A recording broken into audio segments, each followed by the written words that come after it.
بسم اللہ الرحمن الرحیم الحمد للہ الذی جعلنا من المتمسکین بولایت امیر المؤمنین والائمۃ المعصومین صلوات اللہ علیہم اجمعین الحمد للہ رب العالمین الذی خص بخلافته المؤمنین وجعل العاقبۃ للمتقین والجنۃ للمطیعین والنار للکافرین والمنافقین الخائنین الذین جعلوا القرآن غدین وافسدوا فی الارض واعداؤوا الدین وتفقہوا بغیر علم ولا یقین والصلاة والسلام والتحیۃ والاکرام علی سیدنا و مولانا حبیبنا و حبیب قلوبنا شفیعنا ابی القاسم محمد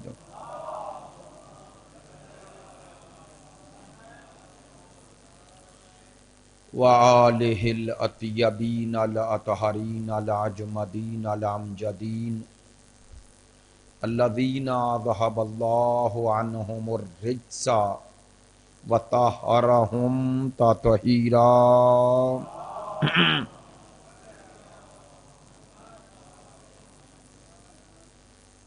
واللعنۃ الدائمۃ علی منکری فضائلہم وغاصبی حقوقہم من الآن الی قیام یوم الدین اما بعد فقد قال سبحانہ وتعالی فی کتابہ المجید بسم اللہ الرحمن الرحیم الذین آمنوا وکانوا یتقون لہم البشری فی الحیاۃ الدنیا وفی الآخرہ لا تبدیل لکلمات اللہ وہو الفوز العظیم صدق اللہ العلی العظیم ان اللہ وملائکتہ یصلون علی النبی یا ایہا الذین آمنوا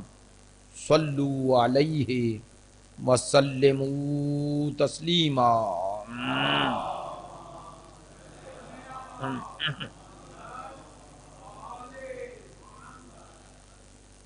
ابتدائی مجلس میں آپ تمام حاضرین سے گزارش ہے مرحوم و مغفور جن کے ایصال ثواب کے لیے مجلس ترحیم کا انعقاد ہے، ان کی بلندی درجات اور ایصال ثواب کے لیے ایک مرتبہ سورہ فاتحہ اور 3 مرتبہ سورہ توحید کی تلاوت۔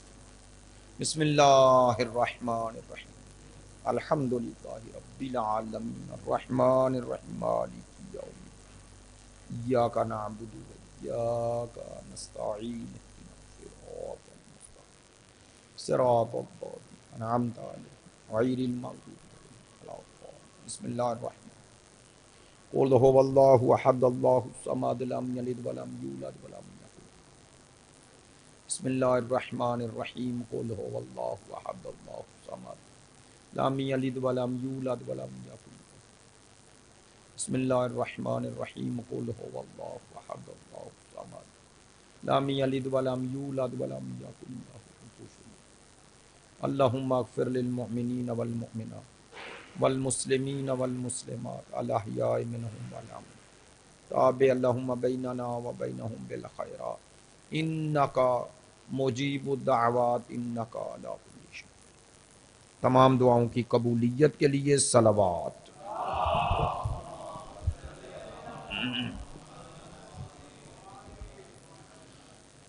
مجلس ترحیم ہے، مجلس ایصال ثواب ہے، خود یہ نام و عنوان اپنے اندر ایک پیغام رکھتا ہے۔ ہر وہ مجلس جو کسی مرحوم یا مرحومہ کے اصال ثواب کے لیے انعقاد پذیر ہوتی ہے، وہ خود اپنے اندر اس عنوان کے تحت ایک پیغام رکھتی ہے جو ہمیں اس دنیا کی ناپائیداری، اس دنیا کی حقیقت کی طرف متوجہ کرتی ہے۔ مسئلہ موت و حیات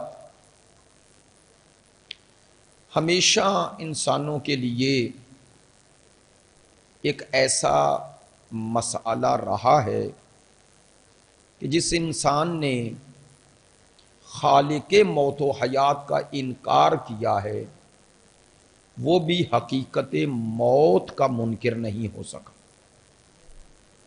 آپ پوری دنیا میں کسی معاشرے، کسی خطے کے بسنے والے کسی انسان سے یہ سوال بھی کر لیں کہ وہ اس موت کی حقیقت کا انکار کر دے تو اس کے لیے یہ انکار ممکن نہیں ہے۔ وہ خدا کے وجود کا اقرار کرے یا نہ کرے، حقیقت موت کا انکار نہیں کر سکتا۔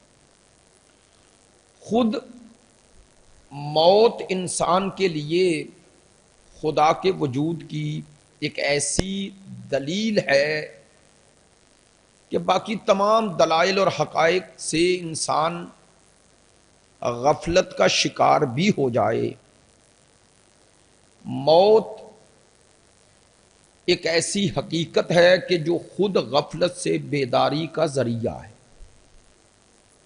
خود اس کے لیے بھی جسے اس حقیقت موت سے گزرنا پڑتا ہے، اس جہان میں جانے اور اس جہان کے لیے اس جہان میں انسان کو اس موت کے جو عمل سے گزارا جا رہا ہے یہ خود اس کے لیے بھی ضروری ہے کہ اس جسم مادی اور اس کی محدودیت سے نکلنے کے لیے اللہ نے جو پل رکھا ہے اس پل کا نام موت ہے۔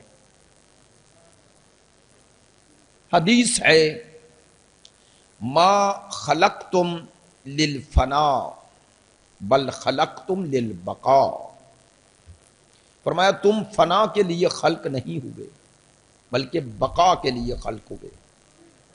معصوم کا فرمان ہے، سرکار دو عالم کا فرمان۔ موت اس عنوان سے کہ ایک لامحدود زندگی کی طرف لے جاتی ہے، اس عنوان سے قرآن مجید آیات اور وارثان قرآن مجید کے فرمودات کی روشنی میں موت کو انسانوں کے لیے ایک جہت سے انسانوں کے لیے اس مادی دنیا سے نکلنے کا جو ذریعہ قرار دیا گیا ہے، تو وہ لوگ جو اس زندگی کی حقیقت کو جان چکے ہیں انہیں یہ زندگی اور یہ حیات کو ترک کرنا یا دنیا کو چھوڑنا مشکل نہیں ہے، بلکہ سب سے زیادہ ان کے لیے وہ دن کامیابی و کامرانی کا دن ہوتا ہے جس دن وہ عازم سفر ہوتے ہیں اور وہ اپنی اسی کامیابی کا اعلان بھی کرتے ہیں۔ البتہ اس ہستی میں صرف ایک ہی ذات نظر آئی، ایک ہی شخصیت نظر آئی کہ جو اس جہان کو چھوڑتے ہوئے فزت برب الکعبہ کا اعلان کر کے چلی ہے۔ قرآن مجید نے تو جگہ جگہ فرمایا ہے اولئک هم الفائزون، کہ جو ایمان لائے اور عمل صالح کیے۔ متعدد آیات ہیں، ان کا ذکر کرنے کے بعد خداوند متعال نے متعدد آیات میں فرمایا اولئک هم الفائزون، یہی وہ لوگ ہیں۔ فائزون جمع ہے، فوز بھی اسی سے نکلا ہے کہ جو کامیاب اور کامران ہیں۔ میں یہ جملہ کہتا ہوں، قرآن مجید نے جگہ جگہ فائزون کا ذکر تو کیا، لیکن اس فائزون کا اگر کوئی مصداق نظر آیا تو یا علی نظر آئے یا اولاد علی نظر آئے، جنہوں نے اپنی کامیابی کا اعلان یہیں کیا ہے، یہیں۔ اور اگر آپ اس جہت سے حقیقت موت کی طرف نگاہ کریں تو موت ہمارے لیے کچھ لینے کے لیے نہیں آتی، توجہ فرمائیے گا، بلکہ حقیقت میں یہ ہمیں بہت کچھ دینے کے لیے آتی۔ ہم سمجھتے ہیں ہم سے چھینا جا رہا ہے، لیکن حقیقت بین جانتے ہیں کہ ہم سے کچھ چھینا نہیں جا رہا، بلکہ ہمیں وہ کچھ دیا جا رہا ہے جو اس دنیا میں ممکن نہیں۔ واللہ ایسا ہی ہے۔ مثلا آپ دو طرح کے سفر ہیں انسانی حیات میں، دو طرح کے، مادی زندگی میں بھی۔ اگر انسان ایک سفر ہوتا ہے جو کہتے ہیں ترقی کی طرف ہے، تکامل کی طرف ہے، ایسا ہی ہے۔ ایک سفر ہوتا ہے جو تنزل کی طرف ہے۔ تو یہ دونوں اصطلاحیں آپ استعمال تو کرتے ہیں اپنی زندگی میں، ترقی اور تنزل۔ تنزل یعنی نیچے کی طرف جانا، جزاکم اللہ۔ ترقی یعنی اوپر کی۔ تو اگر میں آپ سے سادہ لفظوں میں یہ پوچھوں اور جسارت کروں کہ ترقی کا معنی تکامل، کمال، تو ترقی کا معنی کچھ پانا ہے یا کھونا ہے؟ پانا ہے۔ اور تنزل کا معنی کھونا ہے۔ مثلا ایک انسان ایک منصب پر فائز ہے، اگر اس کے منصب میں اضافہ ہو جائے، اس سے بڑا منصب مل جائے تو کیا ہے؟ ترقی۔ لیکن بول کے انشاءاللہ آپ متوجہ ہیں، یہ جو ترقی آپ کہہ رہے ہیں، اس کے لیے جس عہدے پر ہے وہ چھوڑ ہی رہا ہے نا، ایسا ہے یا نہیں؟ چھوڑ رہا ہے۔ لیکن آپ کبھی کہتے ہیں کہ یہ چھوڑ رہا ہے؟ چونکہ بڑے عہدے کو پا رہا ہے تو وہ جسے چھوڑ رہا ہے اس کی طرف آپ کی نظر ہی نہیں ہے، چونکہ اس نے ترقی اور تکامل کی منزل طے کر لی۔ تو لیں، آل محمد کی نظر میں، قرآن و اہل بیت یا ثقلین کی نظر میں موت فنا کا نام نہیں، تکامل کا نام ہے۔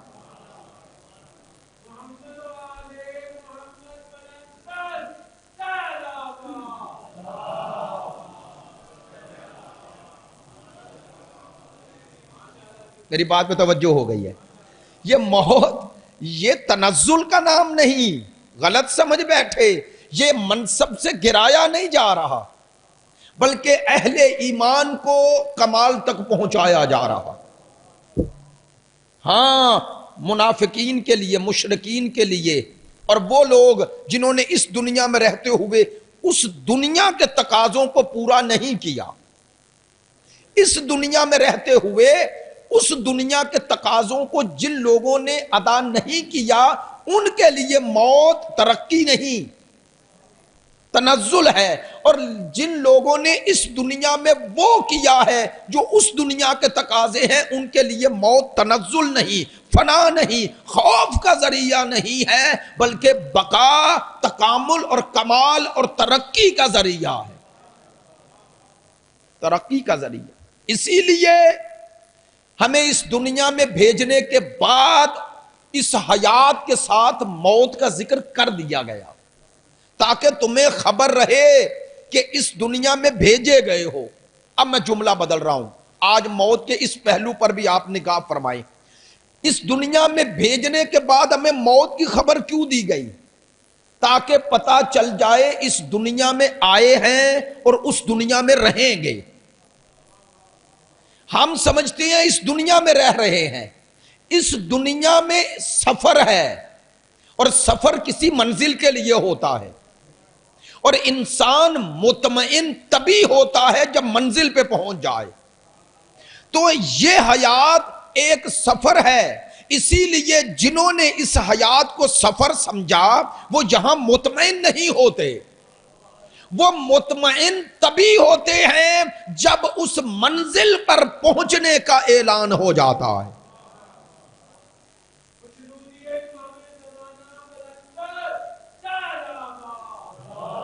سلامت رہیں، سلامت رہیں۔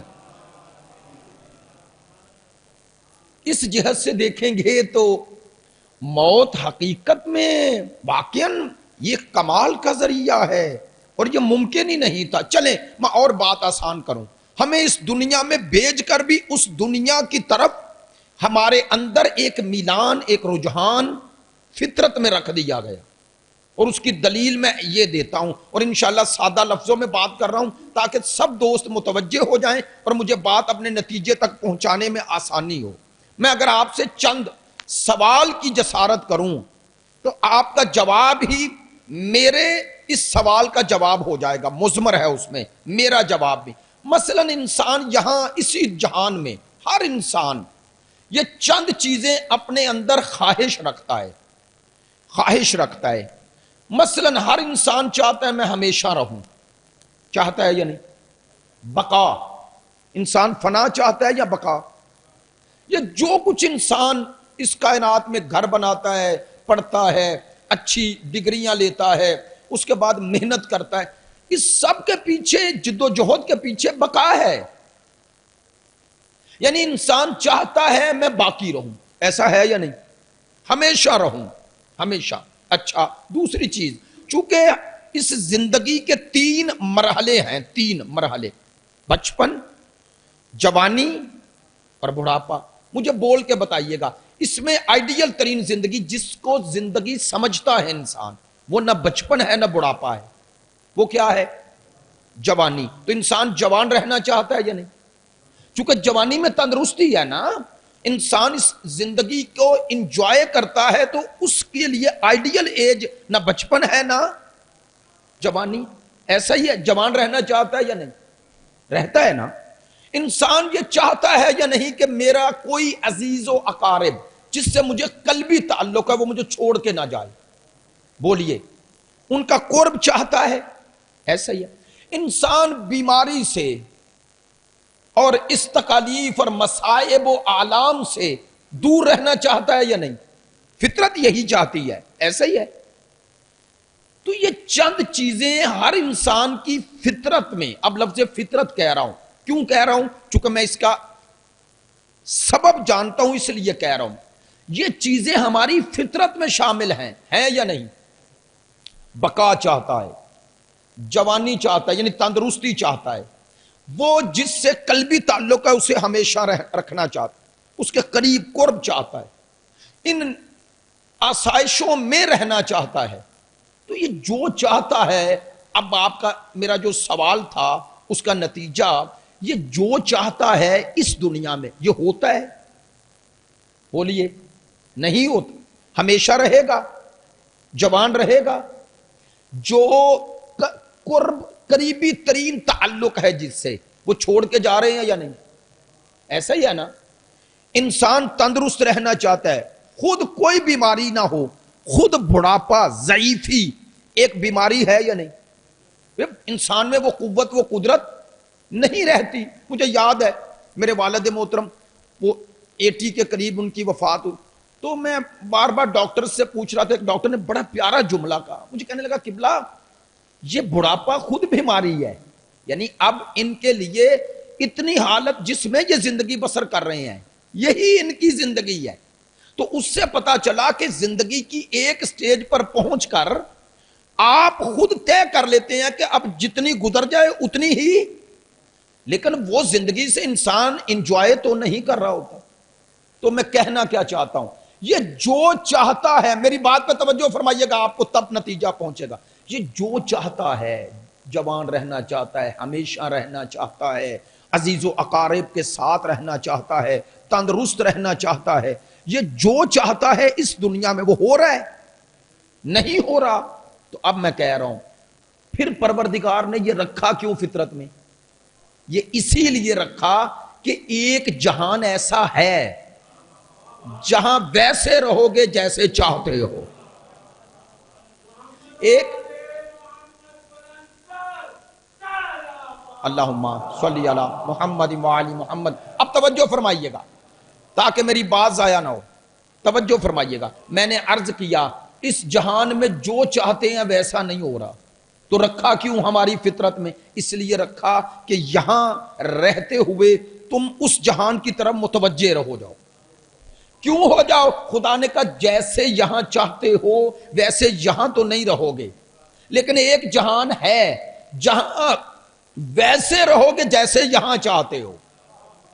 پروردگار وہاں ہم ایسے رہیں گے جیسے یہاں چاہتے ہیں۔ شرط کیا ہے؟ خدا نے کہا شرط یہ ہے یہاں ویسے رہو جیسے میں چاہتا ہوں،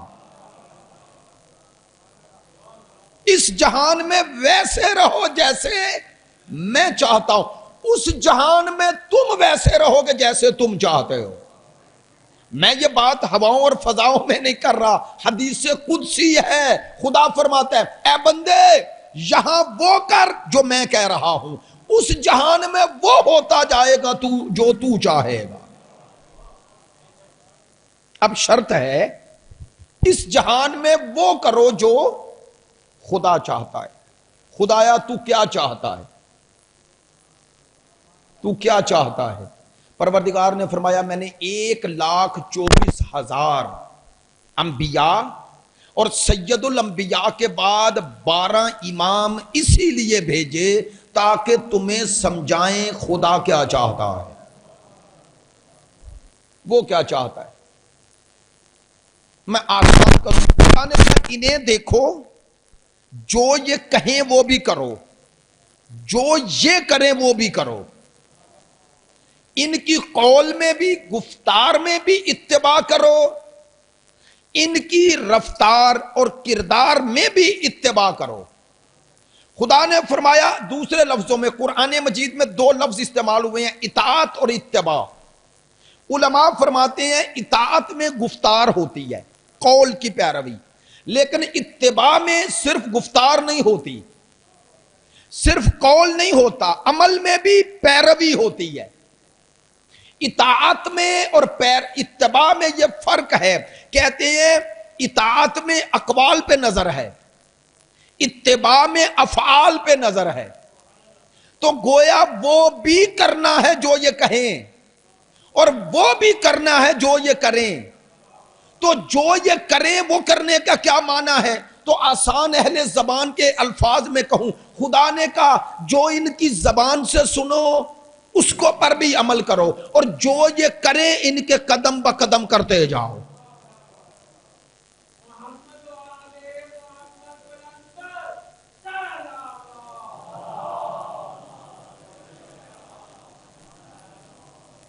جو یہ کریں ان کے قدم بہ قدم کرو، ان کے قدم بہ قدم کرو۔ ایسے تھوڑا ہی ہے، چلیں ایک مثال دے دوں تاکہ آپ کے لیے آسانی تھوڑی سی ہو جائے۔ بھئی نماز عبادات میں سب سے افضل عمل ہے یا نہیں؟ افضل عمل تو اس میں اتباع کا معنی اور مفہوم مضمر ہے۔ کچھ چیزیں سرکار نے بتائی یہ پڑھو، ایسا ہی ہے، لیکن نماز واحد عمل ہے جو کر کے دکھایا۔ کیوں؟ فرمایا ویسے پڑھو جیسے میں پڑھ رہا ہوں۔ تو اب کہوں جملہ، نماز میں اطاعت اور اتباع دونوں پوشیدہ ہیں۔ نماز پڑھنے والا سرکار کی اطاعت بھی کر رہا ہے، اتباع بھی کر رہا ہے۔ کاش میرا جملہ پہنچے۔ کیا مقام ہے سرکار دو عالم کا کہ جن کی اتباع اور اطاعت میں عبادت چھپی ہوئی ہے۔ اس اطاعت اور اتباع کا نتیجہ نماز ہے یا نہیں؟ تو نماز اللہ کی بندگی ہے، ایسا ہی ہے۔ ایک جملہ کہتا ہوں، یاد رکھیے گا، اللہ کی عبادت بھی تب عبادت بنتی ہے جب پہلے اطاعت معصوم میں آ جائے۔ اگر اطاعت میں نہ آئے تو عبادت نہیں بنتی۔ دلیل دیتا ہوں، سرکار نے فرمایا صلو کما رأیتمونی اصلی، نماز پڑھو جیسے مجھے پڑھتا دیکھ رہے ہو۔ تو بول کے بتائیے گا، میں اب وضاحت نہیں کرتا چونکہ میرا مقصود و منظور کچھ اور ہے، وہاں تک پہنچنا ہے، اس لیے کہہ رہا ہوں۔ مجھے بول کے بتائیے گا، سرکار نے جو فرمایا سلو نماز پڑھو جیسے مجھے پڑھتا دیکھ رہے ہو، تو بول کے بتائیے اگر آپ کو بات پہنچ گئی، پہلے دیکھنا ہے یا پہلے پڑھنی ہے؟ پہلے دیکھنا ہے نا، پھر پڑھنی ہے، تو دیکھ کر پڑھنا ہے نا، تو ویسی پڑھنی ہے جیسی سرکار نے پڑھی۔ تو ویسی پڑھنے کے لیے پہلے دیکھیں گے نا، اور ویسی پڑھیں گے جیسی، یہ جو ویسی پڑھ رہے ہیں نا جیسی سرکار کی ہے، یہ عبادت نہیں، یہ اطاعت ہے، اور اس کے نتیجے میں عبادت ہے۔ یعنی آپ نے رکوع و سجود اور اذکار نماز اور واجبات نماز اور ارکان نماز جو بھی عمل کیا، ان واجبات میں، ارکان میں اور اذکار میں آپ کی نظر ہونی چاہیے معصوم پر۔ تو پہلے معصوم کی اطاعت میں آؤ گے تو پھر عبادت بنے گی۔ گویا قیامت تک کے لیے اللہ نے اپنی بندگی کو محفوظ کرنے کے لیے یہ شرط لگا دی کہ عبادت وہی ہوگی جو پہلے اطاعت معصوم میں آ جائے۔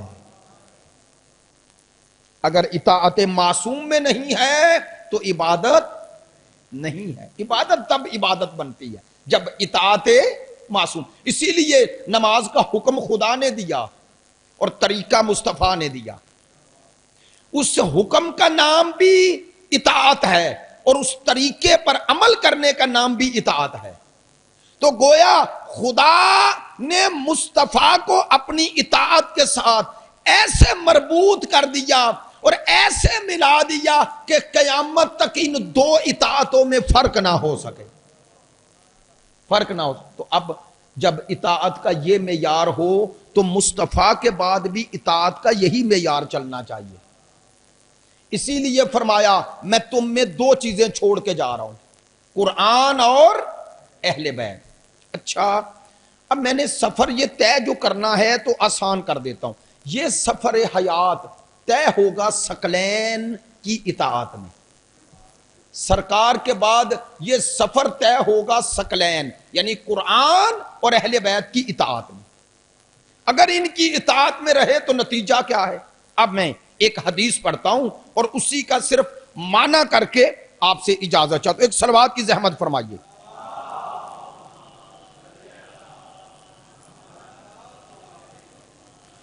سرکار دو عالم کی یہ حدیث مکتب آل محمد سے صادق آل محمد امام صادق علیہ السلام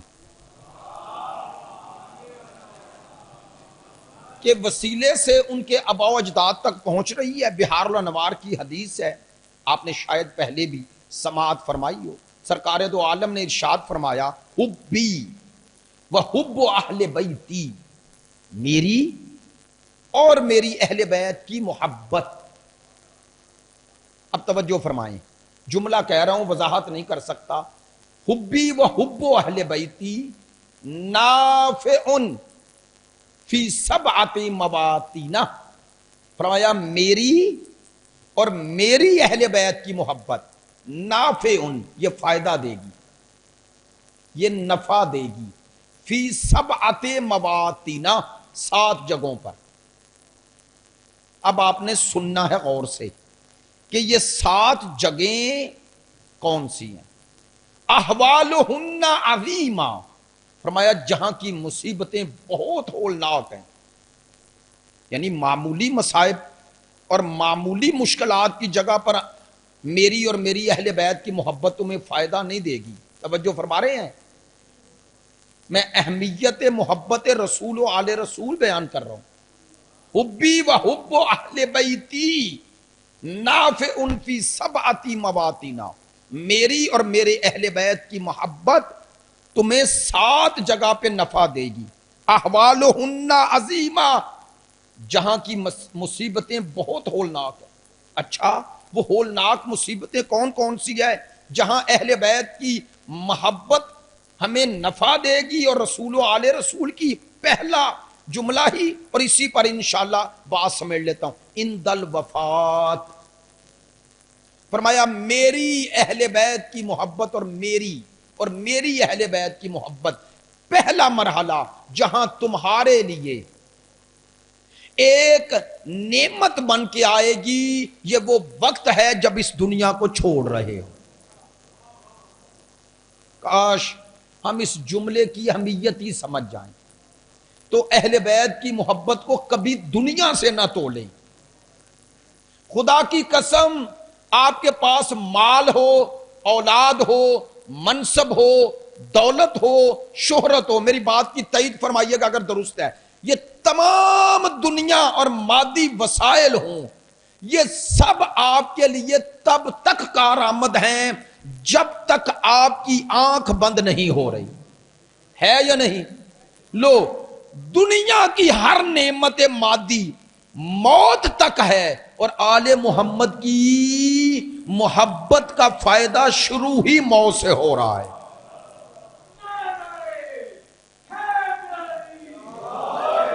اللہ اکبر، اللہ، اس محبت کا پہلا فائدہ شروع ہی موت سے ہو رہا ہے۔ تو میں اکثر ایک جملہ عوامی انداز میں کہا کرتا ہوں، دنیا کا ہر انسان جس سے آپ کی توقعات وابستہ ہیں، چاہے مادی، چاہے آپ نے مانوی اور روحانی اعتبار سے اسے پیر و مرشد یا کسی کا عنوان بھی دیا ہے، خدا کی قسم دنیا کا ہر کوئی جس سے توقعات وابستہ ہیں وہ موت تک بھی آپ کا ساتھ نہیں دیتا۔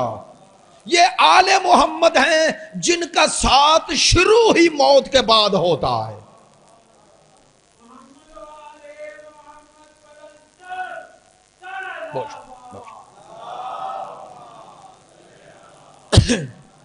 اس موت کا، اس محبت کا آغاز، یہ باقی تو آپ تقاضے پورے کر رہے ہیں، یہاں تو اس محبت کے تقاضے پورے کرنے ہیں۔ مت سمجھیں کہ یہ محبت ایک طرفہ ہے۔ جملہ آپ نے توجہ فرمائی، یہ محبت ایک طرفہ نہیں۔ اچھا چلیں اب ایک واقعہ بیان کر دوں۔ کتاب فروع کافی معمولی کتاب نہیں، کتاب الجنائز یعنی باب جو ہے، کیا روایت ہے واللہ میں نے جب بھی پڑھی تو عجیب کیفیت طاری ہو گئی۔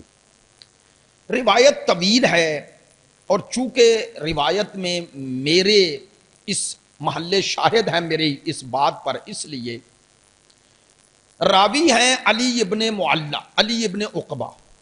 یہ علی ابن عقبہ تو ظاہر ہے حضرت عقبہ صحابی ہیں، چھٹے امام کے، صادق آل محمد کے صحابی ہیں۔ اور علی ابن عقبہ یہ کہتے ہیں میرے بابا جان نے مجھ سے یہ روایت کی، اور پھر سلسلہ ہے۔ اور شیخ یعقوب کلینی رحمت اللہ علیہ نے فرمایا کہ ہمارے اصحاب نے اس روایت کو بیان کیا ہے، یعنی اصحاب تشیع نے۔ وہ جب اصحاب لفظ کہتے ہیں تو اس سے مراد اہل بیت کی، یہ ہر سلسلے میں ان کے اصحاب کی ایک فہرست ہے جو ان تک پہنچتی ہے، اور ان سے لے کر پھر امام تک، اور امام سے پھر علی ابن عقبہ کہتے ہیں میرے بابا نے مجھ سے یہ واقعہ بیان فرمایا، اور واقعے کا پس منظر ہے۔ فرماتے ہیں بابا جان یعنی حضرت عقبہ نے کہا کہ میں اور میرے ایک دوست تھے جو دونوں محب اہل بیت شیعہ ائمہ ہیں، ان کا نام معلہ لکھا ہے۔ کہتے ہیں ہم دونوں امام کی خدمت میں پہنچے، امام ششم کی خدمت میں پہنچے۔ کہتے ہیں امام نے ہمارا استقبال کیا اور بٹھا لیا۔ کہتے ہیں امام نے کچھ وعظ و نصیحت فرمائی۔ تو حضرت عقبہ کہتے ہیں کہ امام نے فرمایا کہ عقبہ، خداوند متعال قیامت کے دن ہماری محبت اور ولایت کے مطابق جو عمل ہوگا وہی قبول کرے گا، جو عمل ہماری محبت اور ولایت کے مطابق نہیں وہ قبول، وہ شرف قبولیت نہیں پائے۔ لہذا اس پہ قائم رہو، اور کبھی بھی ہماری ولایت و محبت کو دنیا کی کسی شے کے ساتھ معاملہ نہ کرنا۔ کہتے ہیں میں نے جب یہ سنا میں نے کہا یا ابن رسول اللہ میں ایسا ہی ہوں، اور میری اولاد ہم آپ کو قلب و جان سے چاہتے ہیں، ہمارا دین وہی ہے جو آپ کا ہے، ہماری دین کی بنیاد اور اساس ہی آپ کی محبت و ولایت و اطاعت پر ہے۔ کہتے ہیں امام مسکرائے۔ اب حضرت عقبہ کہتے ہیں کہ امام یوں ٹیک لگا کے بیٹھے ہوئے تھے، تو کہتے ہیں امام نے ہمیں خطاب نہیں کیا، لیکن امام ایک گہری سوچ میں، چونکہ لفظ یہ ہیں، امام ایک گہری سوچ میں چلے گئے۔ اور جس طرح بندہ کسی کے بیٹھے ہوئے کسی سے متوجہ نہیں ہوتا، کہتے ہیں امام نے نگاہیں اوپر کی اور کہا کہ اب الفاظ بھی سیم وہی پڑھتا ہوں۔ کہتے ہیں امام نے کہا کہ جب مومن یہاں پہنچ جائے گی اس کی جان تو وہ دیکھے گا انہیں دیکھے گا جس کے دیکھنے کے سے اس کی آنکھوں کو ٹھنڈک ملے گی. امام نے کہتے ہیں یہ فرمایا، اور جیسے کوئی بندہ کسی سے مثلا متوجہ نہیں لیکن بار بار کہہ رہے ہیں، اور امام کہہ رہے ہیں دیکھے گا، مومن اس دیکھے گا، اور اس وقت دیکھے گا جب اس کی جان یہاں پہنچ جائے. کہتے ہیں امام یوں انگلی سے اشارہ فرمایا، کہتے ہیں میں سمجھ گیا کہ امام فرما رہے ہیں کہ قریب المرگ مومن دیکھے گا، لیکن امام لفظ کہہ رہے تھے دو کو دیکھے گا. اللہ. اب عقبہ کہتے ہیں میرے پہلو میں معلّہ تھے، کہتے ہیں میں امام کے روب سے چپ رہا، سنا چپ رہا. کہتے ہیں وہ معلّہ نے میرے کان میں کہا پوچھو کنہیں دیکھے گا، مومن کنہیں دیکھے گا. اب معلّہ کہتے ہیں، عقبہ کہتے ہیں میں نے استفسار کیا یا ابن رسول اللہ کسے دیکھے گا. کہتے ہیں امام نے میرے سوال کا جواب نہیں دیا بلکہ اپنا وہی جملہ دہرایا، دیکھے گا، اور مومن حتمن دیکھے گا، اور تب دیکھے گا جب اس کی جان یہاں پہنچ جائے. کہتے ہیں روایت کے یہی جملے ہیں فروع کافی کے. عقبہ کہتے ہیں میں یہ سوال دہرا رہا ہوں اور امام اپنے الفاظ دہرا رہے ہیں. توجہ ہے، امام پیمبر کا وسیع ہوتے ہیں، خلق عظیم کا مالک، لیکن امام اس کا جواب نہیں دے رہے. کیوں نہیں دے رہے؟ علماء فرماتے ہیں اس میں راز تھا تاکہ عقبہ متوجہ ہو جائے، اور دوسرا دیکھنا چاہتے تھے کہ عقبہ کو اس کا جواب دوں بھی یا نہیں. عقبہ کہتے ہیں 15 دفعہ میں نے استفسار کیا، 15 دفعہ، اور امام نے یہی جواب دیا، دیکھے گا اور ضرور دیکھے گا. کہتے ہیں جب 15 دفعہ میں دہرا چکا تو میری آنکھوں میں آنسو آ گئے. میں نے کہا یا ابن رسول اللہ میں دور سے آیا ہوں اور میں ہر روز آپ کی خدمت میں نہیں آ سکتا، ممکن ہے میرا یہ سفر آخرت ہو، آخر ہو، اور اس کے بعد آپ کی زیارت ہی میرے شامل حال نہ ہو. زمانہ بھی پورا شعب ہے، بنو عباس کا دور تھا، آپ پر اتنی نگاہ ہے کہ ہم آنے جانے کے لیے بڑی مشکل سے گزرتے ہیں. تو یا ابن رسول اللہ میں تشنا چلا جاؤں گا، مجھے اس کا جواب نہیں ملے گا کہ کن کو دیکھے گا. اب کہتے ہیں امام نے جو ٹیک لگائی ہوئی تھی اٹھے. عقبہ کہتے ہیں امام بیٹھ گئے اور میری طرف دیکھا اور کہنے لگے عقبہ چونکہ تو جواب میں سنجیدہ ہے. آپ نے توجہ فرمائی ہے، اس کا معنی ہے کہ ہر بات ہر کسی کو نہیں دی جاتی جب تک سامنے والے میں طلب نہ ہو، اسے وہ نہ دو جس کا وہ اہل ہی نہیں ہے. اب جب اس نے 15 دفعہ استفسار کیا تو میرے امام نے فرمایا کہ میں نے تمہیں سنجیدہ پایا ہے. کہا تو واقعاً جاننا چاہتا ہے کہ مومن کسے دیکھے گا؟ کہنے لگا مولا میرے دین کا انحصار ہی آپ پر ہے، میں کیوں نہیں چاہوں گا. تو اب امام نے فرمایا، پھر جملہ دہرایا، فقالا یراہم اللہ واللہ، اللہ کی قسم ان دونوں کو دیکھے بغیر مومن یہاں سے وہاں نہیں جائے گا. اب آئیے، آپ کو بھی میں نے اتنی دفعہ دہرایا چونکہ امام کے جملے تھے. کہتے ہیں میں نے پھر فقلت بے ابی و امی من ہما، میں نے کہا میرے ماں باپ آپ پر قربان. عقبہ کہہ رہے ہیں وہ کون ہیں، وہ دو ہستیاں کون ہیں؟ اب سنیے گا. امام نے فرمایا قالا ذالک رسول اللہ و علی ابن ابی طالب.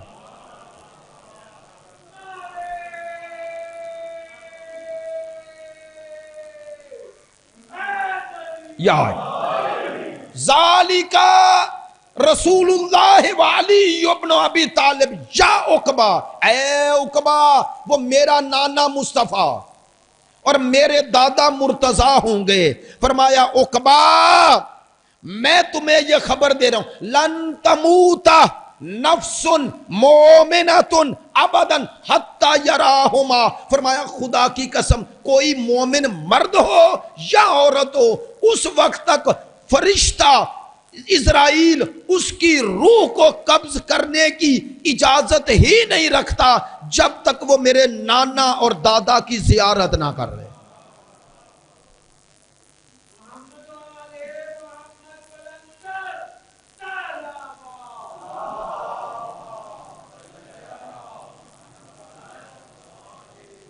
عقبہ کہتے ہیں معلّہ جو میرے ساتھ تھا وہ اور میں، ہم دونوں کی آنکھوں میں آنسو آ گئے۔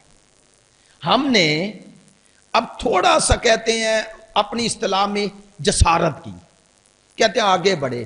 ہم نے کہا یا ابن رسول اللہ کچھ تفصیل بھی بتائیں کہ آپ کے نانا جان رسول خدا اور دادا جان امیر المومنین جب مومن کو نظر آئیں گے تو کس حال میں نظر آئیں گے اور کیا کہیں گے۔ اب امام نے فرمایا جب مومن کا وقت آخر آتا ہے اور جان کنی کی حالت میں ہوتا ہے، حالت احتضار میں ہوتا ہے، یعنی حضور حاضر سے ہی احتضار ہے۔ فرمایا جب اسرائیل اس کی جان کو قبض کرنے لگتا ہے، فرمایا یہاں سے جان نکلنا شروع ہوتی ہے قدموں سے، اور جب یہاں پہنچتی ہے اور رک جاتی ہے تو تب فرمایا اللہ اس کے آنکھوں کے سامنے سے حجاب ہٹا دیتا ہے۔ ہمارے محب کی آنکھوں سے جب حجاب ہٹتے ہیں اور دونوں ہستیاں ظاہر ہو جاتی ہیں، کیسے ظاہر ہوتی ہیں؟ فرمایا میرے نانا اس کے سرہانے اور میرے دادا علی اس کے سامنے کھڑے ہوتے ہیں۔ فرمایا پہلے رسول خدا جھکتے ہیں، میں امام کا فرمان پڑھ رہا ہوں، امام فرماتے ہیں فَيَقَبُّ عَلَيْهِ رسول اللہ فَيَقُول یا ولی اللہ۔ فرماتے ہیں میرے نانا جھکتے ہیں، اللہ اکبر، جھکتے ہیں اور اس مومن کے چہرے کے قریب آ جاتے ہیں اور کہتے ہیں یا ولی اللہ، اے اللہ کے ولی خوش ہو جا، میں رسول تجھے بشارت دینے آیا ہوں۔ میری بات پہ توجہ ہے؟ اور کیا کہتے ہیں رسالت امام؟ فرماتے ہیں کہ ابشرو انا رسول اللہ یا ابشرو دونوں پڑھا گیا ہے، میں تجھے خوشخبری دیتا ہوں۔ کیوں؟ انا رسول اللہ، میں رسول ہوں، الی خیر لکا مما ترکتا من الدنیا۔ ترجمہ سنیے گا، کہتے ہیں سرکار دو عالم امام فرما رہے ہیں، صادق عالم محمد فرماتے ہیں میرے نانا جھکتے ہیں اور اس مومن سے کہتے ہیں کہ میں تجھے خوشخبری دینے آیا ہوں، میں رسول ہوں، غم زدہ نہ ہو، جنہیں چھوڑ کے جا رہا ہے میں ان سے بہتر کی طرف تجھے لے جا رہا ہوں۔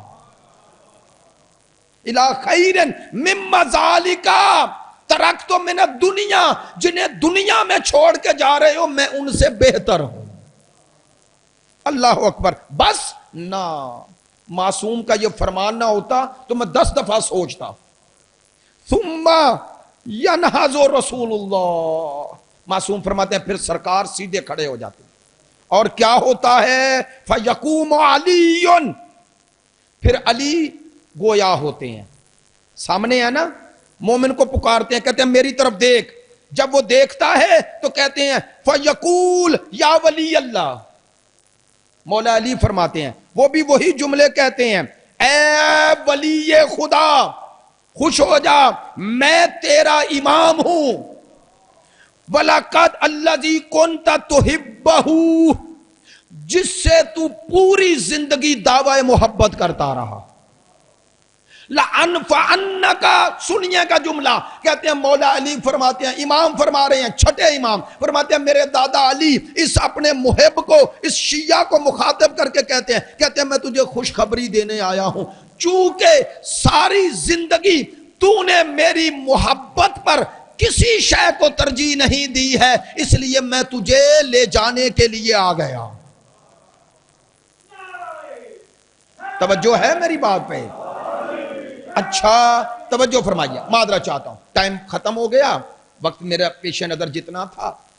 اب امام فرماتے ہیں کہ جب ہم نے یہ سنا، عقبہ اور معلّہ کہتے ہیں ہمارے چہرے کھل گئے۔ اب کہتے ہیں ہم نے اجازت چاہی، ثم قال ان ھذا، اب توجہ فرمائیے گا، ان ھذا فی کتاب اللہ عز وجل، قلت این جعلنی اللہ فدا کا، کہتے ہیں امام نے فرمایا یہ جو کچھ میں نے تمہیں بتایا، توجہ فرمائیے گا، میں نے جو کچھ تمہیں بتایا ہے اس کا ذکر قرآن میں ہے. آپ نے توجہ نہیں فرمائی، اس کا ذکر قرآن میں ہے، کلام مقدس میں ہے. ھذا من کتاب اللہ عز وجل، یہ اللہ کی کتاب میں ہے. قالا، میں نے عرض کی آپ پر فدا ہو جاؤں، قرآن میں کہاں اس کا ذکر ہے؟ فرمایا تم نے سورہ یونس نہیں پڑھی؟ امام نے فرمایا سورہ یونس کی تلاوت نہیں کرتے ہو؟ میں نے کہا یا ابن رسول اللہ سورہ یونس کی تلاوت تو کرتا ہوں، ذرا مجھے بتا دیں سورہ یونس میں کہاں ذکر ہے. اب آپ نے جا کے پڑھنا ہے. امام نے فرمایا سورہ یونس کی آیہ نمبر 63 اور 64. میں کہہ رہا ہوں یہ پڑھو، اللہ نے جو کچھ میں نے تمہیں بتایا اس کا ذکر کیا ہے. کہاں؟ پھر امام نے یہ آیت پڑھی. صحابی کہتا ہے عقبہ، کون سی؟ الذین آمنوا، خدا کہتا ہے وہ لوگ جو ایمان لائے، وَقَانُوا يَتَّقُونَ، اور تقوی پر قائم رہے. کانو ہے یعنی کبھی اللہ کی بندگی سے باہر نہیں نکلے، یعنی متقین میں شامل رہے. متقی وہ ہوتا ہے کہ گناہ ہو جائے، چونکہ غیر معصوم ہے، گناہ ہو جائے تو گناہ پہ ڈٹا نہ رہے. متقی اسے کہتے ہیں جس کے دل میں اللہ کا خوف رہے، جس کا خوف ہو اس کی نافرمانی ہو جائے تو پلٹ آئے. فرماتے ہیں خدا کہتا ہے وہ لوگ جو صاحبان ایمان ہیں وَقَانُوا يَتَّقُونَ، اور ہمیشہ تقوی پہ کار بند رہے. خدا کیا کہہ رہے ہیں؟ لَهُمُ الْبُشْرَى فِي الدُّنْيَا وَفِي الْآخِرَةِ، ان کے لیے دنیا اور آخرت دونوں میں خوشخبری رکھی ہے. معصوم فرماتے ہیں وہ خوشخبری ہماری ولایت ہے، وہ خوشخبری ہماری ولایت ہے. امیر المومنین نے فرمایا اذا ہلک المرء قال الناس ما ترک، نہج البلاغہ ہے. مولا کائنات فرماتے ہیں جب کوئی انسان مرتا ہے لوگ کہتے ہیں کیا چھوڑ کے گیا. آج یہی پیغام کافی ہوگا. مولا کائنات کا فرمان ہے. ابھی آپ نے زیارت مولا کی روایت تو سن لی، لیکن یہ زیارت ہر کسی کو ہو جائے گی؟ معذرت چاہتا ہوں، ممبر سے کہہ رہا ہوں، اس زیارت کی راہ میں رکاوٹ بن سکتا ہے کیا؟ ہمارے گناہ. اس لیے توبہ رکھی تاکہ مرنے سے پہلے پلٹ جاؤ. جب پلٹو گے اس قابلیت کے ساتھ دنیا سے جاؤ گے کہ ان کی زیارت ہو سکے. مولا کائنات فرماتے ہیں جب کوئی انسان مرتا ہے لوگ کہتے ہیں کیا چھوڑ کے گیا. سن رہے ہیں؟ وقالت الملائکۃ ما قدم، مولا علی فرماتے ہیں ادھر والے کہتے ہیں چھوڑ کے کیا گیا، فرشتے کہتے ہیں لے کے کیا آیا.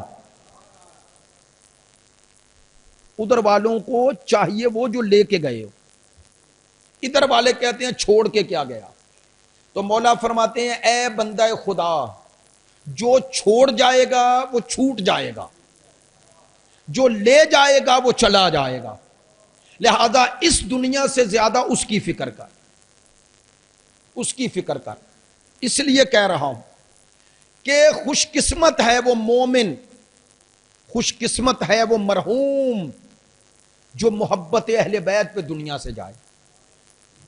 میری محبت فائدہ دیتی ہے. انشاءاللہ پھر حاضر ہوا تو 7 جگہ کی چونکہ تفصیل چاہیے، تفسیر چاہیے. یہی عند الوفات پر متعدد روایات اور متعدد مسائل ہیں جن کا ذکر ہونا چاہیے. البتہ یہ طے ہے، طے کہ زیارت ائمہ یہاں بھی ہوگی اور شفاعت ائمہ محشر میں ہوگی. اور قبر میں بھی زیارت کے بارے میں روایات ہیں. کہتے ہیں مومن جب قبر میں جاتا ہے، ہمارے عقیدے میں یہ جو اعمال آپ انجام دیتے ہیں نا، اعمال، یہ نماز روزہ، یہی عبادات، یہی مجلس، مت سمجھے اس کے ثواب کا معنی یہ ہے کوئی شے آپ کو مل جاتی ہے. سننا بڑی اہم بات ہے لیکن اب وقت ختم ہو گیا. اس کا معنی یہ ہے کہ جو آپ نیکی کرتے ہیں نا اس کی ایک باطنی شکل بن جاتی ہے، اور آپ کو جو جزا ملے گی نا اسی مجسم اعمال کی شکل میں ملے گی، اور جو سزا ملے گی وہ آپ کے گناہ کی جو باطنی شکل ہے جیسے یہاں سے وہاں جاؤ گے آپ کو ویسی شکل دے دی جائے گی جیسی شکل آپ نے اعمال سے بنائی ہے۔ تو میں اکثر ایک جملہ کہا کرتا ہوں، ایک صورت آپ لے کے آئے ہیں، ایک صورت لے کے جائیں گے، جو لے کے آئے ہیں وہ صورت ہے، جو لے کے جائیں گے وہ سیرت ہے۔ جس کا اختیار آپ کو نہیں دیا گیا وہ یہ صورت ہے، اور جس کا اختیار دیا گیا ہے وہ ہمارے اعمال و کردار ہے، ہمارے اعتقادات ہیں۔ آپ اپنے افکار و عقائد اور اعمال و کردار سے جیسی شکل بنا رہے ہیں ویسی مل جائے، وہاں ہماری شکل ہمارے اعمال و کردار و افعال اور عقائد و افکار کے مطابق ہوگی، وہاں کی شکل اور ہے۔ لہذا مت سمجھے کہ حضرت جون حبشی صحابی تھے نا، کربلا کے شہید ہیں، وہاں وہ سیاہ کلر میں آئیں گے، سیاہ پوست آئیں گے، نہیں، ان کی شکل پہ رشک کریں گے لوگ، اس دنیا میں ان کی شکل ویسی ہوگی جیسی حسین چاہیں گے، لہذا وہاں کی شکل ویسی بنائیں جیسی حسین یہاں چاہتے ہیں، یہاں جیسا مولا آپ سے چاہتے ہیں، جیسا میرا آقا امام زمان چاہتے ہیں۔ خوش قسمت ہے وہ مومن آل محمد کی محبت پر جائے، اس کے بچوں، اس کے بیٹوں، اس کی بیٹیوں، اس کے عزیز و اقارب، اس کی نسبت اب زیادہ ان کا حق ہے ان پر، ایک مومن ہونے کی حیثیت سے، باپ ہونے کی حیثیت سے، بھائی ہونے کی حیثیت سے، جو رشتہ بھی ہے زندہ۔ مت سمجھیں، کہتے ہیں بعض لوگ ہیں اس دنیا میں اپنے باپ کی بڑی پیروی کی، معصوم کا فرمان پڑھ رہا ہوں، معصوم نے فرمایا جب باپ دنیا سے چلا گیا اسے زیادہ ضرورت تھی بیٹے کی، جب بیٹے نے یاد نہ رکھا تو وہاں ایک وقت آتا ہے جب یہ بھول جاتے ہیں تو باپ کہتا ہے خدایا اس بیٹے نے مجھے بھلا دیا، تو اس کو میری یاد اور میری دعاؤں سے بھلا دے۔ والدین کی دعائیں جانے کے بعد بھی شامل حال ہوتی ہیں، اور میں ایک آپ کو چاہ کے ربط مصائب ہو جائے، خدا کی قسم یہی محبت اہل بیت کا ایک علامت اور نشانی یہی مصائب و فضائل آل محمد ہے۔ ایسے نہیں کہہ رہا میں، خوش آمدن کوئی بات نہیں کرتا۔ آگئے شفیعی مازندرانی کی ایک کتاب پڑھ رہا تھا، انہوں نے عالم برزخ کے واقعات لکھے ہیں، اپنا مشاہدہ لکھا ہے۔ وہ کہتے ہیں میرے استاد تھے آیت اللہ دشتی، بہت بڑی شخصیت ہے، نہج البلاغہ پر بھی انہوں نے کتابیں لکھی، یعنی موضوعاتی تقسیم کی۔ کہتے ہیں وہ دنیا سے چلے گئے تو آگئے شفیعی مازندرانی کہتے ہیں کہ میرے دل میں خواہش تھی ان سے ملوں۔ کہتے ہیں میں نے وہ اعمال کیے جو عالم برزخ میں لوگوں سے ملاقات کے لیے کارآمد ہیں۔ کہتے ہیں رمضان آیا، میں نے دن رات ان کے لیے دعا کی، تو کہتے ہیں 12 رمضان اور سحری سے کچھ دیر پہلے میری آنکھ لگی تو کہتے ہیں میں نے خواب میں آگئے دشتی کو دیکھا، ایت اللہ دشتی دیکھا، تو کہتے ہیں مجھے یاد رہا کہ میں نے یہ دنیا سے چلے گئے ہیں۔ آپ جانتے ہیں بعض لوگوں کو آپ خواب میں ملتے ہیں لیکن آپ کو یہ یاد نہیں ہوتا کہ یہ چلے گئے، لیکن کہتے ہیں مجھے یاد رہا، یعنی اللہ نے چاہا۔ کہتے ہیں مجھے پتا ہے کہ یہ اس دنیا سے جا چکے ہیں۔ کہتے ہیں میں نے کہا 1 سال بعد مجھے مل رہے ہیں، سنیے گا، ایک مجتہد لیول کا بندہ، عالم، نہج البلاغہ پہ کتابیں لکھی، کہنے لگے 1 سال تک میں آپ کے لیے یہ خواہش رکھتا تھا، 1 سال بعد آپ ملے ہیں۔ تو کہنے لگے جس جہان سے آ رہا ہوں نا اس جہان میں انگلی ہلانے کا بھی حساب دینا پڑتا ہے، یعنی اس دنیا میں آپ نے جو کسی پر ایک طنز کی ہے اس کا بھی جواب ہے۔ کہا وہ جہان میں خدا نے جو کہا ہے کہ ذرے کے برابر بھی چھوڑا نہیں جائے گا، سننا۔ وہ کہتے ہیں میں نے انہیں پوچھا جب سوال کر رہا تھا اور وہ جواب دے رہے تھے، کہتے ہیں یکدم میرے ذہن میں آیا اور اس کے بعد میری آنکھ کھل گئی۔ کہتے ہیں میں نے کہا آگے دشتی مجھے بتائیں یہ سارے اعمال 1 سال کے بعد آپ کو وہ کون سا عمل تھا جس نے سب سے زیادہ فائدہ دیا؟ مجھے تعلیم فرمائیں تاکہ میں وہ عمل کروں۔ کہ وہ کون سا عمل ہے جو عالم برزخ میں تخفیف عذاب کا سبب بنتا ہے. کہتے ہیں ایت اللہ دشتی نے دونوں ہاتھ اٹھائے, سینے پہ مارے اور کہا حسین. کہتے ہیں میں سمجھ گیا کہ حسین کی یاد میں رونا یہ اللہ کے قرب کا سبب بنتا ہے. خدایا تجھے حسین سے کتنی محبت ہے. قیامت کے دن سب سے طویل صف حسین ابن علی کی ہوگی. امام حسین کے غم میں رونا تخفیف عذاب کا بھی سبب ہے اور گناہوں کی تخفیف کا بھی سبب ہے. البتہ اگر کوئی اخلاص کے ساتھ روئے, محبت کے ساتھ روئے اور اس کے ساتھ ساتھ اطاعت حسین میں آ جائے. بس 2 جملے, ایام فاطمیہ قریب ہیں, میں چاہتا ہوں سید اولاد رسول مرحوم کی بلندی درجات کا سبب بن جائے. سوئم کا دن ہے اور آپ ایک اولاد زہرا کے لیے آئے ہیں. کچھ عزیز ہیں مرحوم کے, کچھ مومنین ویسے آ گئے کہ ایک مومن سید دنیا سے گیا ہے. یار میری بات کا جواب دو گے؟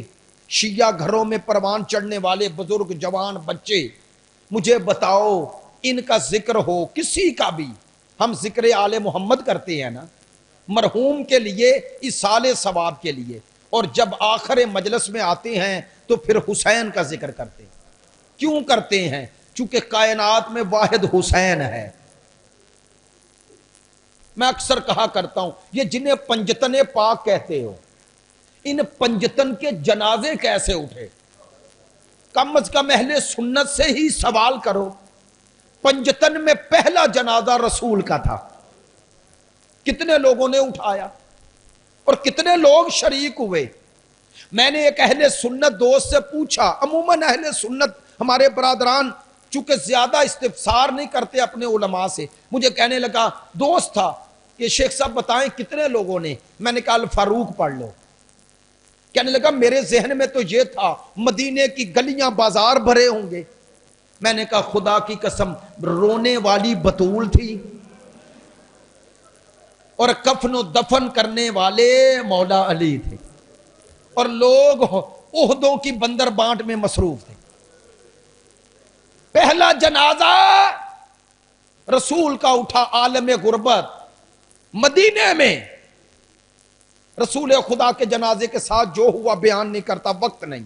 دوسرا جنازہ ترتیب پنجتن میں بطول کا اٹھا. شورش کشمیری کا یہ جملہ مجھے بڑا پیارا لگتا ہے, کہتے جب بھی مدینے گیا تو سرکار کی قبر کے قریب جانے کی ہمت نہیں ہوئی. سنی ہے, اہل سنت ہیں. شورش کشمیری کہتا کیوں ہمت نہیں ہوئی؟ کہتے ہیں ادھر رسول کا گنبد خضرا دیکھتا ہوں اور ادھر جنت البقیع دیکھتا ہوں, جہاں نہ چھت ہے نہ چراغ ہے. کہتے ہیں دل میں آتا ہے کہ رسول سے کیسے پوچھوں تیری اولاد کیسی ہے. میں نے ایک ایک جملہ کہنے قریب آ گیا کہ دوسرا جنازہ ترتیب پنجتن میں سیدہ کا ہے, تیسرا جنازہ مولا علی کا ہے. اب سن لیں سادات و مومنین, شیعہ سنی بھائی, شاید بعض دوستوں کو اکثریت میں پتا ہو, لیکن میں جملے سے جو آپ تک مصائب کا جملہ کہنا چاہتا ہوں اس کے لیے یہ کہنا ضروری ہے. آپ جانتے ہیں مولا کائنات کی جب شہادت ہوئی تو خلیفۃ المسلمین حکمران تھے, عرب و عجم پر حکومت علی کی, لیکن خدا کی قسم ذمہ داری سے کہہ رہا ہوں علی کا جنازہ بھی رات کا اٹھا اور مولا نے وصیت کی شہزادہ حسن سے, شہزادہ امن سے کہ میرا جنازہ رات کی تاریکی میں دفن کرنا. شاید اگلا جملہ آپ کے لیے زیادہ تعجب کا سبب ہو. 100 سال مولا علی کی قبر پوشیدہ رہی. سوال ہے آپ کے ذہنوں میں آنا چاہیے کہ علی کی قبر پوشیدہ کیوں رکھی گئی؟ اس کا جواب میں بھی ڈھونڈتا تھا. میں نے جب شہید مطہری کی کتاب پڑھی تو انہوں نے یہ جملہ لکھا, کہتے ہیں اس کا سبب یہ تھا علی جانتے تھے میرے دشمن بڑے کمینے ہیں, بنو امیہ اور خوارج. مولا علی جانتے تھے یہ قبر کا نشان واضح ہوا نا تو یہ نبش قبر کریں گے, نبش قبر کریں گے اور میری لاش کو پامال کر دیں گے. اب شہید مطہری فرماتے ہیں مولا علی کو مخاطب کر کے، کہتے ہیں یا علی، آپ کو یہ گوارا نہیں تھا کہ میری پامال شدہ لاش حسنین دیکھیں، میرا عباس و محمد حنفیہ دیکھیں۔ اب جملہ کہوں، شہید کہتے ہیں یا علی، جو منظر آپ بیٹوں کو نہیں دکھا سکتے، جو منظر آپ بیٹوں کو نہیں دکھانا چاہتے تھے، وہ منظر آپ کی بیٹیوں کو دیکھنا پڑا۔ فرق اتنا ہے کہ وہ منظر آپ کا نہیں تھا، وہ منظر آپ کے دو بیٹوں کا تھا۔ اب مجھے جملہ کہنے دو تاکہ پنجتن کی تعداد کے ایک ایک جملہ مکمل ہو جائے۔ میں نے 3 جنازے پنجتن کے ذکر کیے، لیکن اب کہتا ہوں، اٹھ گئے نا، عالم غربت میں اٹھے، خاموشی میں اٹھے، پوشیدہ اٹھے، لیکن دفن تو ہو گئے نا۔ پنجتن میں 2 جنازے ہیں، 2 جنازے۔ بتاؤں یہ کون ہیں؟ یہ بطول کے گلشن کے پھول ہیں، یہ گلشن زہرا کے پھول ہیں، یہ رسول کے دل کا چین ہے۔ 2 بیٹے حسنین، کہوں دونوں کے ساتھ کیا ہوا؟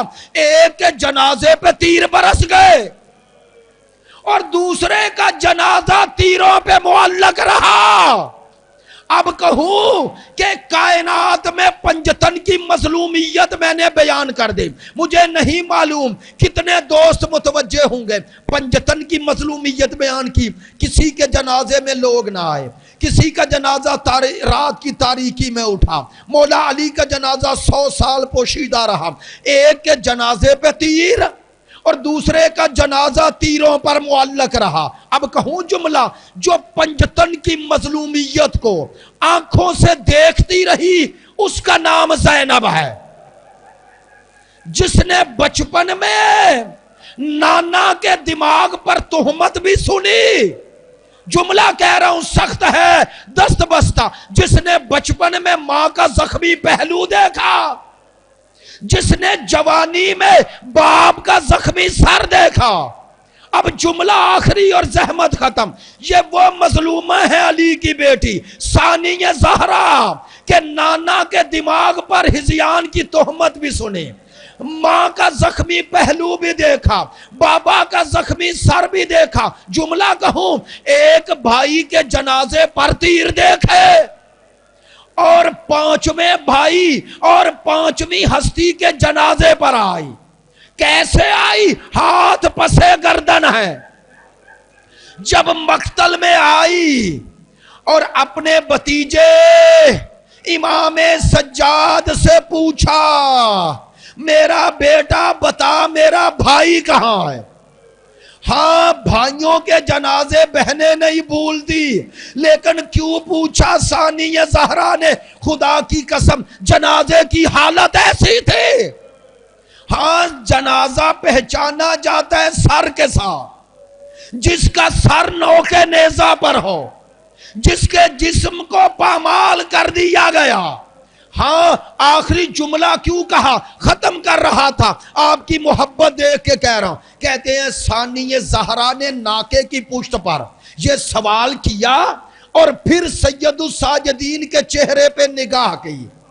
علماء فرماتے ہیں بی بی نے ناکے کے بیٹھنے کا انتظار نہ کیا، خدا جانے بیٹے کے چہرے پہ کیا نظر آیا کہ ثانیہ زہرا کھڑے ناکے سے ایسے زمین پر آئی جیسے ابا بن بازوؤں کے آیا۔ ایک دفعہ میرے مولا سجاد کا رخ مڑا، پھپھی اماں ناکے کو بیٹھنے کا حکم کرتی، کہا میرا لال اگر ناکے کے بیٹھنے کا انتظار کرتی تو مر جاتا، تیرے چہرے پہ موت کی زردی نظر آئی۔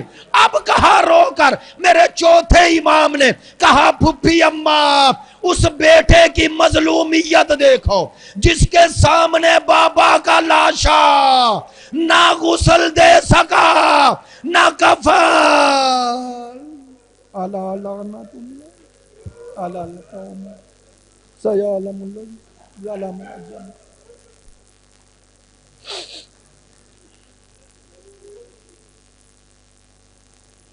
خدایا بحق محمد و آل محمد۔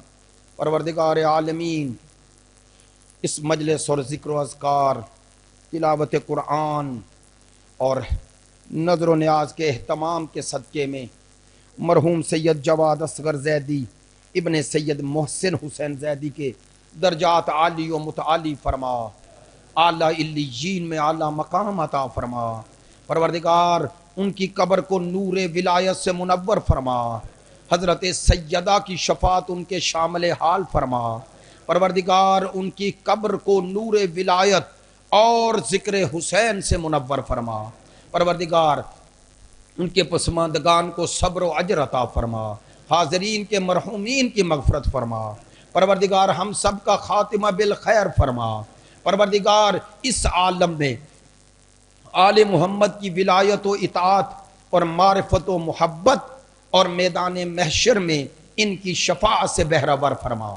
پروردگار محبت آل محمد کی اہمیت، عظمت، فضیلت اور اس کے تقاضوں کو سمجھنے کی توفیق عطا فرما، بحق محمد و آلہ الاطہار۔